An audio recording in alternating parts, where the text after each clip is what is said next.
In today's video, I am going to teach you how to create a sequential id result when Google Forms submitted to Google Sheets file that is connected to your Google form.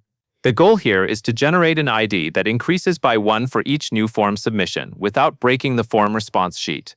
The cleanest approach is to work in a separate mirror sheet where formulas are safe and your original responses stay untouched.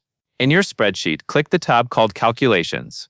If you do not already have a tab like this, create a new sheet tab and name it Calculations so it is easy to recognize later. In this Calculations sheet, click into cell A1. Now paste this formula exactly as written, d'Azure form responses 1, AB. This pulls in the live form response data from the form responses sheet, and it will automatically expand as new rows come in. If your response tab has a different name, replace form responses 1 with the name you see on your file. If you want more columns than A through B, adjust the range to match, such as AZ. After the form data appears on the calculations sheet, move to the next empty column where you want the ID to live. Click the top cell of that column in row 1 and paste this formula, YD number, a rate formula, if A2, A equals sign, mam row. This creates a header called ID number, then fills a sequential number for every row that has a response.